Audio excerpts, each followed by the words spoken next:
रहीम नाज़रीन अस्सलाम वालेकुम, मैं हूँ इमरान वसीम। नाज़रीन, सुप्रीम कोर्ट ऑफ पाकिस्तान में तहरीक इंसाफ की दरख्वास्त पर आज दूसरी समाअत हुई और PTI के वकील बैरिस्टर अली ज़फ़र ने अपने दलाइल मुकम्मल कर लिए। इसके बाद अटॉर्नी जनरल ने अपने दलाइल का आगाज़ किया और फिर जो समाअत है उसे कल तक मुलतवी कर दिया गया। आज की समाअत के हवाले से हमारे साथ हसन अयूब मौजूद हैं, असद तूर मौजूद हैं, दोनों लेजेंड रिपोर्टर हैं। इनसे जानने की कोशिश करेंगे कि जब तहरीक इंसाफ के वकील बैरिस्टर अली ज़फ़र दलाइल दे रहे थे तब कमरा अदालत का माहौल कैसा था, तब रिमार्क्स कैसे आ रहे थे, और जब अटॉर्नी जनरल ने अपने दलाइल का आगाज़ किया तो तब कमरा अदालत का माहौल कैसा था और फिर रिमार्क्स किस तरह से दिए गए। और भी बहुत सारे सवालात हैं हमारे जहन में जो असद भाई से और हसन अयूब से जानने की कोशिश करेंगे। सबसे पहले तो हसन आप बताएं, आज की अदालती कार्रवाई को आप किस नज़र से देखते हैं और क्या आपको लग रहा है कि फ़ैसला क्या आएगा? अभी अटॉर्नी जनरल के दलाइल कंक्लूड नहीं हुए, लेकिन फ़ैसला मेरे ख्याल से अदालत ने जो है जिस तरह के रिमार्क्स दिए हैं फ़ैसला वाज़ेह हो गया। वो अदालत ने जो है ना अपना माइंड एक्सप्रेस कर दिया है कि उन्होंने इस बात का तयन कर चुके हैं, फ़ैसला कर चुके हैं कि इलेक्शन कमीशन के पास जो इंतखाबात को जो है मुलतवी करने का इख्तियार नहीं है और नई डेट नहीं दे सकता इलेक्शन कमीशन। लेकिन एक बात मैं आपको बता दूं कि शायद अदलिया को एक बार फिर ये बात सोचनी होगी कि फ़ैसला दे देने से इंतखाबात नहीं हो जाएंगे। इंतखाबात कराने के लिए जो उसके इंतज़ाम और इंसराम के ज़िम्मेदार लोग हैं उनको ऑन बोर्ड करना होगा। यानी अदालत अपने ऑर्डर को डिक्टेट कराकर ज़ोर ज़बरदस्ती के साथ जो है वो मुल्क में इलेक्शन नहीं करा पाएगी। इलेक्शन कराने के लिए तमाम स्टेक होल्डर्स को बुलाना चाहिए। ये जो कॉन्फ्रेंस रूम रखा हुआ है चीफ जस्टिस ने अपने चैम्बर के साथ ही, तो वहाँ पर बुला लेना, वहाँ पर बुला लें गवर्नमेंट के लोगों को। ये खुले कोर्ट के अंदर या ओपन कोर्ट से पहले उनको अपनी एक जो है ना वो बैकग्राउंड के ऊपर अपनी एक एक्सरसाइज करनी चाहिए थी। और फिर अगर वो उसके बावजूद भी उनको ये लगता कि शायद ये इदारे तावन नहीं कर रहे या कोई मैलाफाइडी है तो फिर केसेस को जो है वो ओपन कोर्ट में लगा देते। लेकिन इलेक्शन कमीशन के फैसले से पहले ये बातें आना शुरू हो गई थी कि इलेक्शन नहीं होंगे। अभी तो एप्लीकेशन लेकर आई है PTI। अब PTI की एप्लीकेशन के अंदर जो प्रेयर है वो अदालत वहाँ तक तो महदूद ही नहीं है ना। एक तो पहले यानी गुज़िश्ता रोज़ बैरिस्टर अली ज़फ़र साहब जो हैं अभी वो बात कर ही नहीं रहे थे, उनका केस नहीं सुन रही थी अदालत, अपने पास से उनको लुकमे दे रही थी। यानी उसके अलावा जजेस लुकमे दे रहे थे। कल मैं गुज़िश्ता रोज़ की बात कर रहा हूँ ना, आज भी लेकिन जो गुज़िश्ता रोज़ हमने जब पहले साथ ही ये चीज़ जो है विटनेस की, उसके बाद अभी देखिए अभी इशू क्या है। कोर इशू ये है कि वो कहते हैं कि 90 दिन में इंतखाबात कराने का आईने पाकिस्तान कहते हैं। पहले जनाब दस्तक दे दी थी आईने पाकिस्तान ने सुप्रीम कोर्ट के दरवाजे के ऊपर, ठीक है। कल गुज़िश्ता रोज़ चीफ जस्टिस कह रहे थे कि जी हमने जो कॉन्स्टिट्यूशन है उसकी स्पिरिट को देखना है, उसके अल्फाज को नहीं देखना। अपनी एक तरफ तो ये बात करते हैं और दूसरी तरफ ये नहीं कहते कि भाई 4 जजेस ने कि प्रेसिडेंट जो है वो इलेक्शन की डेट का तयन कर सकता है या नहीं कर सकता। इस बात के तयन के लिए जो 4 जजेस का फैसला है उन 4 जजेस के फैसले को उठाकर डस्टबिन में फेंकते हैं और कहते हैं वो बात मुतलका नहीं है।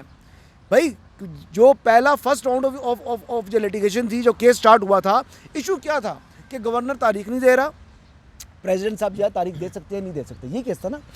जब प्रेसिडेंट ने इन्होंने कहा कि वो माइनॉरिटी डिसीजन से ये प्रेसिडेंट की जो डेट आई है, यानी वो पहले साथ ही आप कॉन्स्टिट्यूशन का मजाक खुद उड़ा रहे हैं और फिर कहते हैं हमने कॉन्स्टिट्यूशन को प्रोटेक्ट करना है। भाई कॉन्स्टिट्यूशन को प्रोटेक्ट करना है या अपने इंटरेस्ट को प्रोटेक्ट करना है? जो हामिद मीर साहब लिख रहे हैं कि जस्टिस काजी फाइज ईसा को रोकने के लिए या उनके ऊपर जो है उनसे खौफजदा होकर ये सब कुछ हो रहा है। बड़ी उन्होंने सख्त बात की है, बड़ी एहसास बात की है और बड़ी अहम खबर आप कह सकते हैं कि उन्होंने इंकिशाफ, उन्होंने खुला कॉलम लिख दिया यार।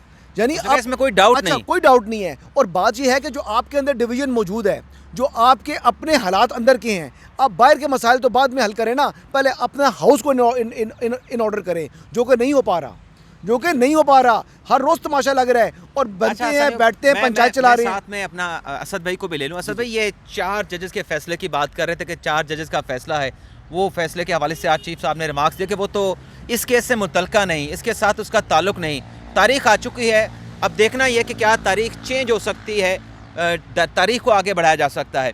तो ये जो जजेस के फैसला और उसमें 4-3 का 3-2 की कल बहस होती रही मीडिया के ऊपर, आज तो मंदुखेल साहब ने भी कह दिया कि ये हमारा इंटरनल मैटर है।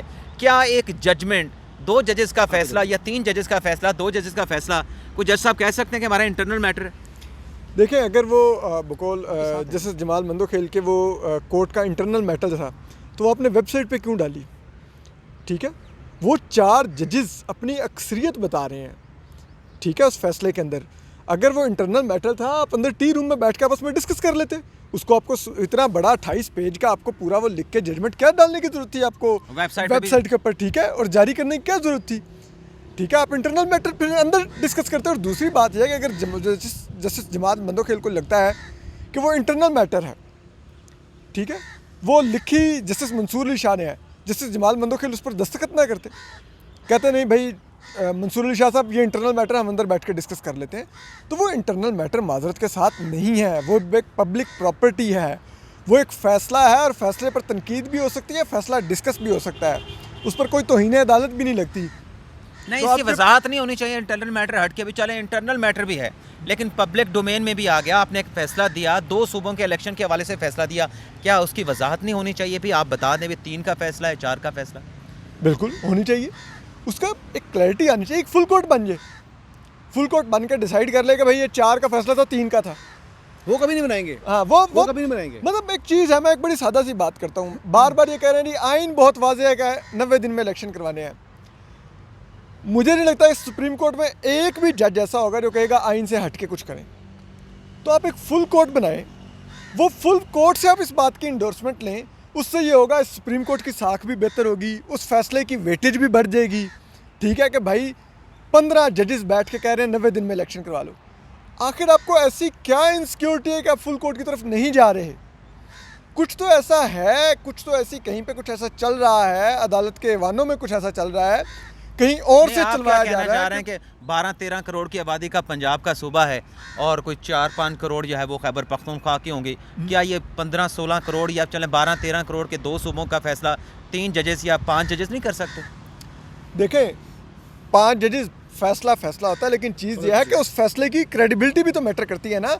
बहुत ज़्यादा गर्द उड़ चुकी है, ऑडियोज़ आ चुकी हैं, मोहम्मद खान भट्टी के इतराफ़ी बयानात आ चुके हैं, मोज़ेस जैसे मज़ाहिर नकवी का कंडक्ट आपके सामने आपके लिए मेरा बड़ा ज़बरदस्त सवाल है हसन, आपके लिए बड़ा ज़बरदस्त सवाल है। वो कमर जावेद बाजवा के वो आ चुका है, टिकटॉक पे फैसले हो रहे हैं, बेगमात इन्वॉल्व है, ये एक बहुत ज़्यादा जिसे कहते हैं ना अदालत की साख पर सवालात उठ रहे हैं। और आपको पता है ये एक फेमस सेइंग है कि इंसाफ होना नहीं चाहिए, इंसाफ होता नज़र आना चाहिए। तो वो जो होता नज़र आना चाहिए उसके लिए बेहतर है इस अदालत की साख के लिए कि एक फुल कोर्ट बने। हो सकता है यही फैसला है जो ये फैसला बजाय लगा। मैं यही कह रहा हूँ ना, लेकिन उससे ये होगा कि उससे कम से कम उस फैसले की कुछ साख तो होगी ना। कम से कम मैं या हसन भाई जैसा सहाफ़ी जो सीनियर है वो कम से कम ये तो नहीं कह रहा होगा ना कि यार ये लाइक माइंडेड जजेस का फैसला आ गया, ये उसका आ गया। हमें पता होगा कि यार डाइवर्सिटी थी बेंच के अंदर, ठीक है, हर किस्म की आवाज़ थी, चारों सूबों की आवाज़ थी उस बेंच के अंदर, ठीक है। केपी के जजेस भी थे, पंजाब के भी थे, सिंध के भी थे, 4 पंजाब के और एक बलूचिस्तान का जो सबसे जूनियर जज है। अच्छा सिंध से है ना केपी से है, नहीं लेकिन असल में तो पंजाबी है ना, ठीक है, सिंध के कोटे पे है ना, लेकिन है तो पंजाबी। आप देखिए केपी का कोई जज नहीं है, मतलब तो बेहतर होता। अच्छा असद भाई, आपसे एक और सवाल है और उस सवाल पर आने से पहले आपके लिए बड़ा अच्छा ज़बरदस्त सवाल है कि बल्कि सवाल आपको पहले बता देता हूँ कि ये जो 2 जजेस का फैसला आया है, 2 जजेस का फैसला कल अगर वो अतर मिनल्ला साहब का फैसला आ गया और याही अफरीदी साहब का आ गया, इन 2 जजेस ने उसके ऊपर दस्तखत कर दिए, तब क्या सिनेरियो बनेगा? आप थोड़ा सा माइंड मेकअप कर लें, इसका क्या जवाब हो सकता है? आप ये बताएं कि आज जो दलाइल हुए, जो पहले अली जफ़र ने दिए, फिर अपने अटॉर्नी जनरल ने दिए, आपको फ़र्क क्या लगा? देखें, जो बैरिस्टर अली ज़फ़र और जो अदालत में जो दलाइल और वो रिमार्क्स चल रहे थे, वो ऐसे था कि वो जैसे वो एक रिले रेस नहीं होती थी कि यहाँ से भागते हुए यहाँ पे मैं छोड़ूंगा तो यहाँ से पकड़ के फुट आगे हसन भाई भागेंगे। इट वाज लाइक दैट कि जैसे कहते हैं ना वो म्यूज़िक टू द ईयर्स था, ठीक है। और जब उनके दलाइल कंक्लूड हुए तो मौजूद चीज़ जैसे उमर साहब बंदयाल साहब ने रिमार्क्स दिए, अपनी ऑब्जर्वेशन दी कि आपने हमें ये समझा दिया है कि आइन में कोई गुंजाइश नहीं थी, कानून में नहीं थी, इलेक्शन कमीशन के पास इख्तियार नहीं था कि वो खुद से डेट दे सकता, तो अब हम देखते हैं। और फिर उन्होंने कहा दिया, हम वो अटॉर्नी जनरल को बुलाया, दूसरों को बुलाया, ठीक है।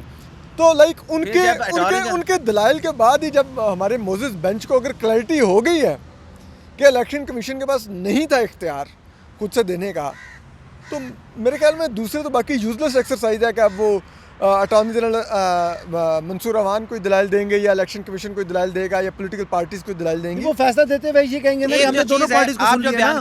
बेसिकली इसका मकसद ये होता है कि हमने दोनों पार्टीज को सुना है, इन्हें माइंड पहले एक्सप्रेस कर दी है, यानी आज भी माइंड एक्सप्रेस है। इवन कि जब उन्होंने नोटिस किया था ना, नोटिस किया था तो उस दिन भी माइंड एक्सप्रेस हो चुका था, ठीक है।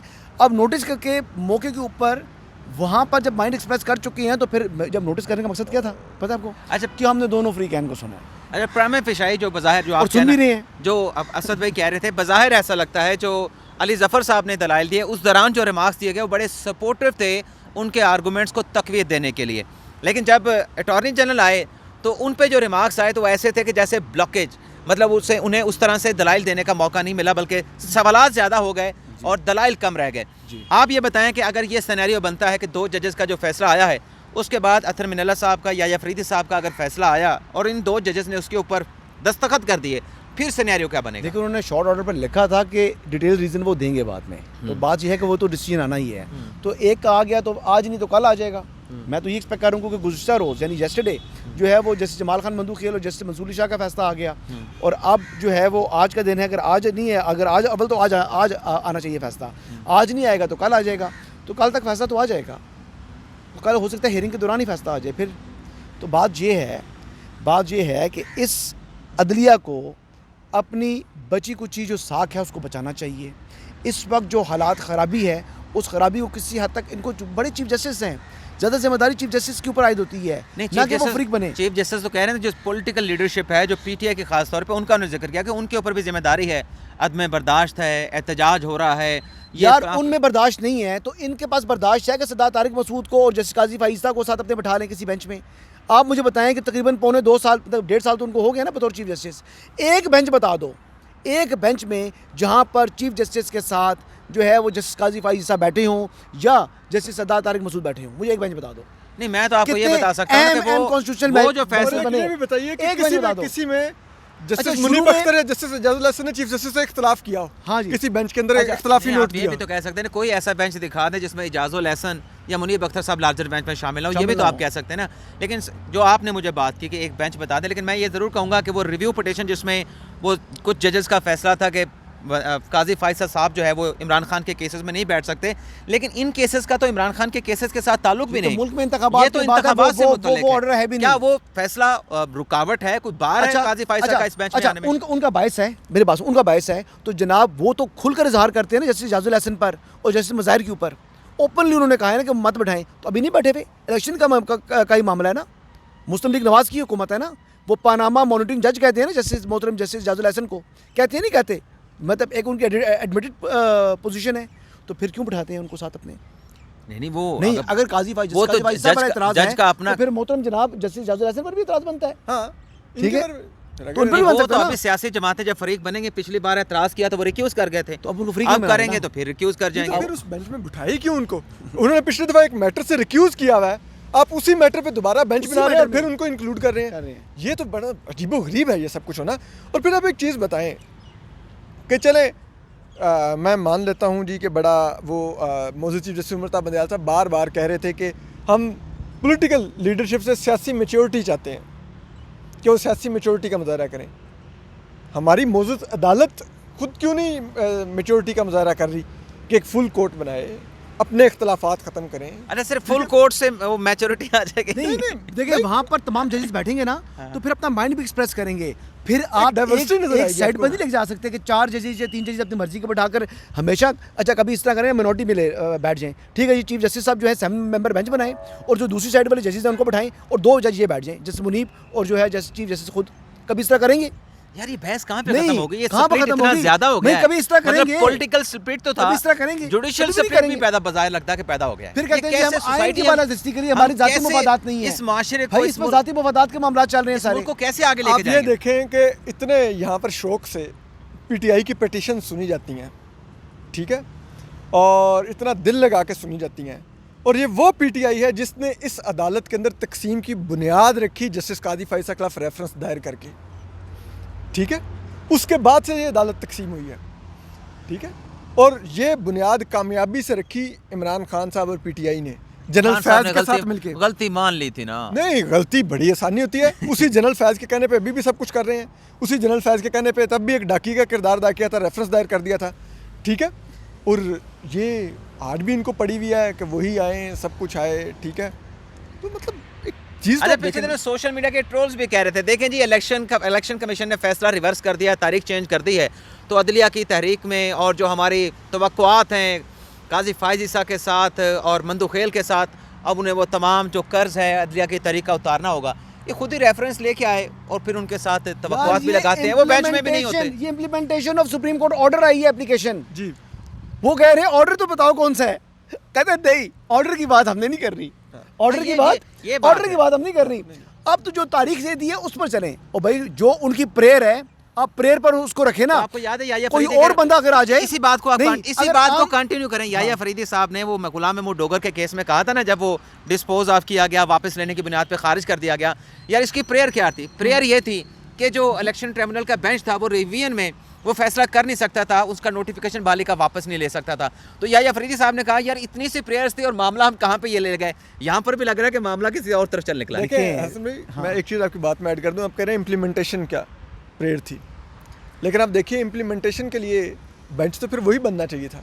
इसका मतलब मौजूद चीफ जस्टिस को भी आइडिया था कि जस्टिस मंसूर अली शाह कुछ लिख रहे हैं, तो उन्होंने उसको इम्प्लीमेंटेशन वाले उस बेंच में डाला ही नहीं, वो एजाजुल हसन साहब और मुनीब अख्तर साहब को लेके आ गए। अच्छा भाई, ये अजीब था कि इजाजुल हसन साहब का तो बैठना जो है ना वो वैसे ही मुनासिब नहीं है ना, उन पर तो पहले ही इतराज़ हो चुका था कि वो अपना सो मोटो लेने का ही उन्होंने कहा था, जहाँ से जो ये मामला इनिशिएट हुआ है, he is one of those guys जिन्होंने इस मैटर को इनिशिएट किया, he is an initiator of this case.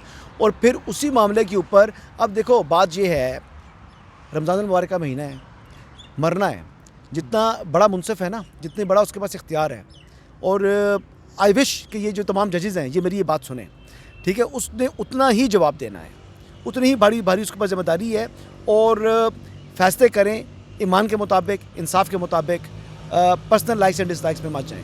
ना आपको जाना चाहिए, ना आपका हल्फ आपको इस बात की इजाज़त देता है, लेकिन आम तासुर ये है, आम तासुर ये है कि अपनी लाइक्स एंड डिसलाइक्स चल रही हैं, इंसाफ नहीं हो रहा। कंक्लूडिंग रिमार्क्स क्या होंगे?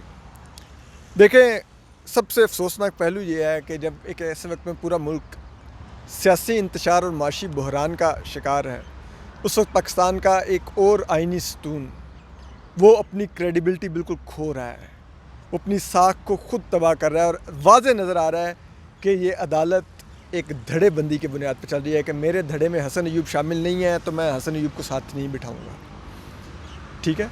और ये इतना खौफनाक तासुर है कि उसके बाद जो अदालत होती है, जैसे मंसूर शाह ने भी कल लिखा, वो अपना इख्तियार और अपनी ताकत अपनी साख और अवाम में तासुर से विड्रा करती है, सॉरी वो अवाम के हासिल करती है, अवाम के एतमाद से हासिल करती है।